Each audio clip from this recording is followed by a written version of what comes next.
Hola maestro, yo quisiera preguntarle ¿en qué consiste que la humanidad actual no pueda desarrollar los sentidos internos por más que se esfuercen? Es decir, ¿por qué está tan turbada la razón objetiva, real, positiva, verdadera? Bueno, debemos saber que hay dos tipos de razonamiento diferentes.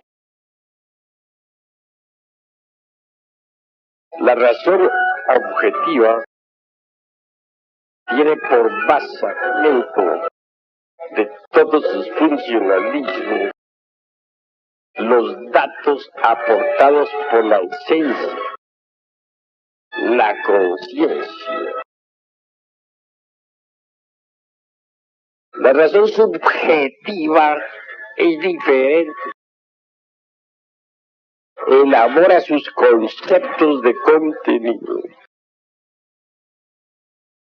con los datos aportados por los cinco sentidos. Ya sabemos que estos son ver, oír, tocar, palpar y gustar. Con esos datos aportados, pues, por los cinco sentidos. La razón subjetiva, mediante su sistema de asociaciones, elabora sus conceptos. Así pues, con tales conceptos, la razón subjetiva hace sus razonamientos.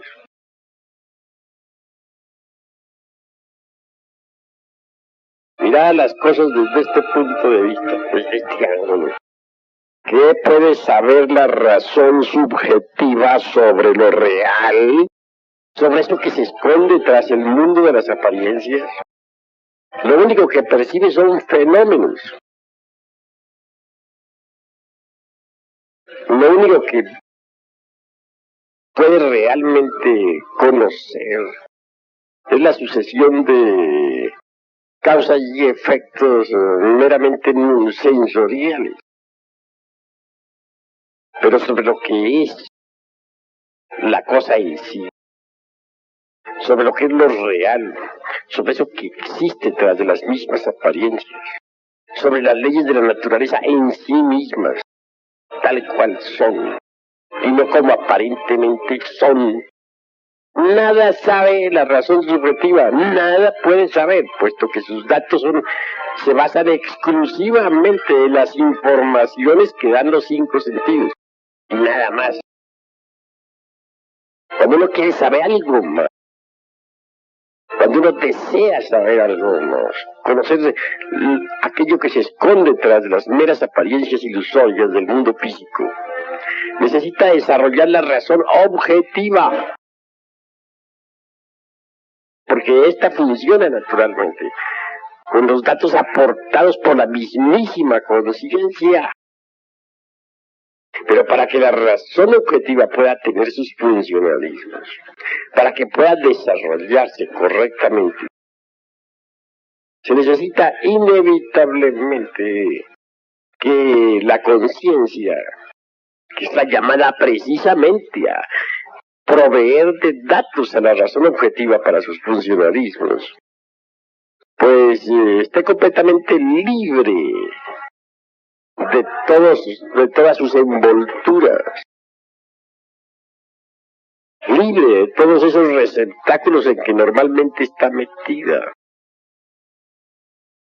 Ya lo sabemos, ya lo hemos repetido demasiado, hasta la saciedad, que tales receptáculos son precisamente los agregados psíquicos. Son esos diversos elementos inhumanos que en su conjunto constituyen eso que se llama ego. Yo, mí mismo, sí mismo. Mientras la conciencia esté enfrascada en tales agregados psíquicos, mientras esté embutida entre el ego, no es posible que esté libre. Y no estando libre, pues no puede aportar datos para la razón objetiva. Así pues, primero que todo, necesitamos desvestir a la conciencia de sus vestiduras, de sus vanas vestiduras, cuáles son los agregados, ¿sí? Destruir tales vestiduras, tales inhumanos trajes, cuáles son, repito, los diversos elementos inhumanos que llevamos dentro. Una vez destruidos esos elementos infrahumanos, entonces queda libre la conciencia, puede funcionar. En ella están los datos que la naturaleza misma nos ha proporcionado para nuestra propia regeneración. Ya he dicho, lo vuelvo a repetir, que en la conciencia está la religión, el Buda, la sabiduría, y también aquellas partículas de dolor de nuestro Padre que está en secreto. Él ha sufrido con nuestros errores. Y sus partículas de dolor están depositadas en la esencia, es decir, en la conciencia. Y sabemos aprovechar tales partículas de dolor, trabajando sobre nuestros errores, trabajando con alegría, con gusto, que no hay cosa que más agrade que destruir uno lo que es inhumano. El resultado será, pues, obviamente, pues el que venga el despertar. Pero ya dije, repito, en la conciencia están los datos que necesitamos para nuestra propia regeneración y cultura. Lo importante es que quede libre esa conciencia. Y pues destruir el yo es indispensabilísimo para que la conciencia quede libre. Una vez libre, ella aportará a la razón los datos necesarios para el funcionalismo de los procesos razonativos objetivos. No se confunda esto, y lo aclaro entre paréntesis, con los procesos razonativos subjetivos, que es diferente. Las gentes que pueden saber de lo real, de la verdad, pues nada. ¿Qué pueden saber los científicos del anticristo? Entre paréntesis, me refiero pues a los científicos materialistas, ateos, enemigos del Eterno. Obviamente nada, ¿verdad? ¿Por qué? Porque todos los procesos razonativos de ellos son subjetivos. Tienen como fundamento los datos aportados por los 5 sentidos. ¿Pero qué pueden saber ellos sobre las leyes que rigen la mecánica de los fenómenos? Nada. Podrán, por ejemplo, descubrir cómo funciona la célula viva. Aceptado. ¿Pero qué saben ellos sobre las leyes que rigen la mecánica celular? Ellos creen que sí saben. Y tratan con su racionalismo subjetivo de enlazar fenómeno con fenómeno. De explicar un fenómeno con otro. Pero tampoco, aunque ellos creen que han llegado a descubrir la cosa en sí, no la han descubierto. Las leyes de la mecánica celular no son conocidas por los hombres de ciencia, aunque ellos creen que las conocen. Mejor dicho, ellos no solamente, para usar esta vez el estilo socrático diría, ellos no solamente no saben, sino además no saben que no saben. Estando en el error, no solamente están, sino además ignoran que están. Y eso es lo más grave. Así pues, conviene, ante todo, comprender la necesidad de utilizar para nuestra razón los datos de la conciencia. Pero si queremos usar tal datos, repito, aunque caigamos demasiado en la repetición, necesitamos libertar la conciencia. Libre ella de todos esos elementos egoicos que nos condicionan y nos hacen la vida tan miserable. Podrá aportar a la razón datos extraordinarios. Entonces, basada la razón en tales datos, podrá elaborar sus conceptos de contenido y hasta verbalizar sus razonamientos. La razón objetiva es grandiosa en sí misma. Hay necesidad de desarrollarla y desenvolverla. Creo que con esto que he dicho es suficiente, pues. Muy amable, venerable maestro, le agradecemos infinitamente esta valiosa explicación. A propósito, maestro, ¿cómo nos gustaría que usted nos explicara un poco más a fondo lo relacionado con el protoplasma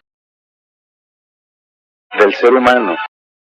Usted nos hablaba, pues, nos ha hablado de los en forma muy esporádica, digamos así, sobre los cuerpos protoplasmáticos, pero ahora nos interesaría un poco más profundo sobre el protoplasma del ser humano. Bueno, al hablar sobre el hombre protoplasmático, pues tenemos que ir bastante lejos. Téngase en cuenta que la primera raza que hubo en el mundo, que vivió en el casquete polar del norte, fue precisamente la raza protoplasmática. Más tarde vinieron los hiperbóreos.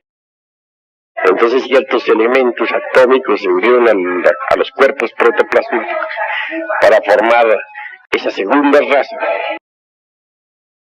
Después vinieron los lemures. Nuevos elementos se combinaron sobre el protoplasma y tenemos ya al hermafrodita lemur propiamente viviendo en la Lemuria con sus cuerpos de carne y hueso. Pues continuaron los atlantes y actualmente estamos nosotros, los arios. Sin embargo, en el fondo de nuestro organismo sigue existiendo el cuerpo protoplasmático. Si nosotros hiciéramos el vacío en torno a eso que se llama materia, si hiciéramos el vacío en torno a eso que se llama cuerpo físico humano, encontraríamos el protoplasma. No el protoplasma de un Haeckel que resulta demasiado cursi para las altas investigaciones del espíritu. No, sino el hombre protoplasmático. El hombre original. Todo lo demás son agregados de moléculas, átomos, etcétera, etcétera. Sin embargo, los científicos materialistas creen que han descubierto la materia, no la han descubierto. El hecho de poder ver, oír, tocar y palpar determinadas agrupaciones moleculares acumuladas encima del protoplasma y a sus lados no indica precisamente que ya se haya descubierto la materia en sí. La materia en sí es el protoplasma. Bien, pero eso no es, repito, no estoy refiriéndome al protoplasma aquel de los bribones del intelecto, al protoplasma aquel de los Haeckel y de los Darwin, al protoplasma aquel del anticristo. No, estoy hablando del protoplasma legítimo, del hombre protoplasmático. Si elimináramos todas sus células, partículas, moléculas, encontraríamos el protoplasma. No, dirían los científicos, encontraríamos el esqueleto, encontraríamos el polvo de la tierra. Es que para ellos eso es así porque no perciben más que con sus 5 sentidos y eso es todo.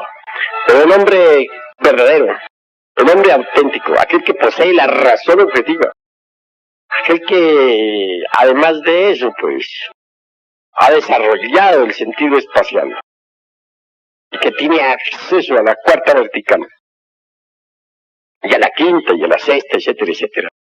Indudablemente todo es diferente. Puede ver el protoplasma. Puede ver al hombre protoplasmático. Cuando uno aprende a actuar sobre su propio protoplasma, puede cambiar de hecho todos los principios moleculares, atómicos, celulares, biológicos, físico-químicos, etcétera, de su propio organismo. Eso es obvio. Pero incuestionablemente lo que estamos diciendo pertenece a la ciencia pura. El anticristo no sabe de esas cosas. Es decir, la falsa ciencia materialista no entiende estas cosas. Porque ella se basa exclusivamente en el racionalismo subjetivo.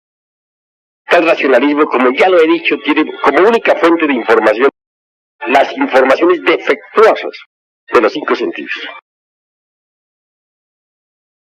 nosotros tenemos otros modos de percepción y son diferentes. Hemos desarrollado otras facultades cognitivas que nos permiten perfectamente ver el protoplasma en sí mismo. Y repito, cuando uno puede manejar a fondo su protoplasma, cuando ella es capaz de actuar sobre él directamente, también puede cambiar directamente los principios moleculares y atómicos. Siempre se ha hablado de superhombres. Yo lo entiendo, no en la forma de un Nietzsche, no, sino en la forma de la criatura autorrealizada, del legítimo hombre, en el sentido completo de la palabra. Este legítimo hombre, este hombre verdadero, este hombre auténtico, para diferenciarlo del animal intelectual, que es diferente, sabe manejar el protoplasma y por lo tanto puede hasta inmortalizar su cuerpo físico. Absurdo, diría el anticristo, sí, claro. Para el anticristo todo lo que no pertenezca a su círculo es limitado en que se desenvuelve. Todo es absurdo. Un sabio, por muy grande que sea, si no se somete a los prejuicios, reglas y sistemas establecidos por el anticristo, se convierte en objeto de burla. Pero el sabio es sabio, aunque el anticristo se ría de eso. Sí, pues, repito, el anticristo es la falsa ciencia y los falsos científicos de nuestra época. Pero esto naturalmente no lo aceptan los científicos. Ellos se creen el non plus ultra, los verdaderos amos del saber, aunque no son más que pigmeos, que no ven más allá de sus narices. Pero ellos creen que sí ven todo, y ese es su engaño. No solamente están engañados, sino que ignoran que están engañados. Y eso es peor todavía. Así pues, si hay que aprender a manejar el protoplasma, tenemos que hacerlo inteligentemente. Ante todo, tendríamos que empezar por manejar las inteligencias que viven en el protoplasma. ¿Cuáles son? Pues los elementales atómicos de nuestro propio cuerpo.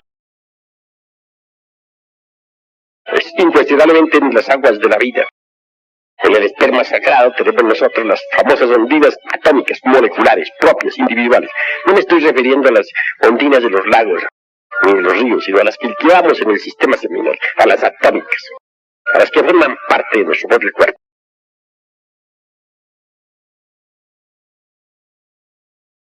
En nuestra mente tenemos todos los elementales del aire, famosos silfos. Pero no estoy hablando de los silfos que viven allá en las nubes, sino de los silfos atómicos, esos que forman nuestra propia mente. En nuestras calorías, nuestros glóbulos rojos, en nuestra sangre, en nuestro potencial sexual, etc. En todo nuestro energetismo cargamos las famosas salamandras atómicas.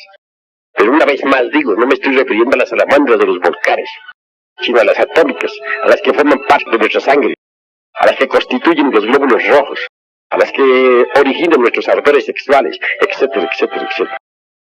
Por último, en los huesos, en la carne, están los monos que viven entre las entrañas de la tierra, y los que viven entre las entrañas de nuestra propia tierra filosofal, que es nuestro cuerpo, las que viven en nuestros huesos, las conciencias atómicas de nuestra carne y de nuestros cartílagos. Cuando uno aprende a manejar sus propias conciencias atómicas elementales, de hecho va adquiriendo poder sobre el protoplasma. Uno aprende a dominar esas conciencias atómicas mediante la disciplina esotérica. Eso es incuestionable. ¿Cómo podríamos dominar nosotros, por ejemplo, la tempestad sexual? Cuando las ondinas del propio esperma o de las secreciones activas del sexo se encuentran revueltas. Solamente mediante la fuerza de la voluntad, de la inteligencia, con los exorcismos convenientes. ¿Cómo podríamos dominar nosotros, por ejemplo, los elementales atómicos de los ardores sexuales en un momento dado? Nuestras tempestades lujuriosas, mediante la ayuda de nuestra divina madre, Kundalini, Shakti. ¿Cómo podríamos dominar esos pensamientos de laxilia que exaltan constantemente a la mente? Sencillamente habiendo exorcizar a los ciclos atómicos de nuestro propio pensamiento. ¿Cómo podríamos someter el cuerpo a la voluntad del ser?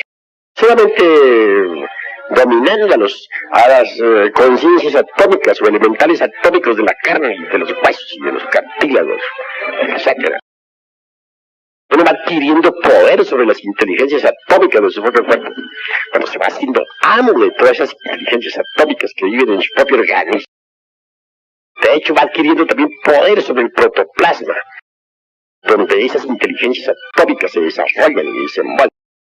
Un día en el camino de perfección podrá rejuvenecerse como el buen Fausto, aquel de Goethe. De manera que entonces comprenderé que hay maestros inmortales, los hay. En Egipto se dice que hay 2 maestros en cuyos cuerpos son de edad indescifrable. Los mencionan antiquísimas escrituras religiosas. ¿Qué diremos del rey del norte? Gran ser, aquel gran ser de las regiones septentrionales. ¿Cuál será la edad de su cuerpo físico? Nada se sabe. Kutumi en los Himalayas.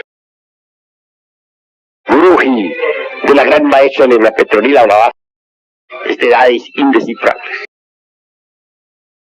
Conde de San Germán, que actuó durante los siglos XVI, XVII, XVIII, XIX de Europa. Volvió a Europa en el año 1939.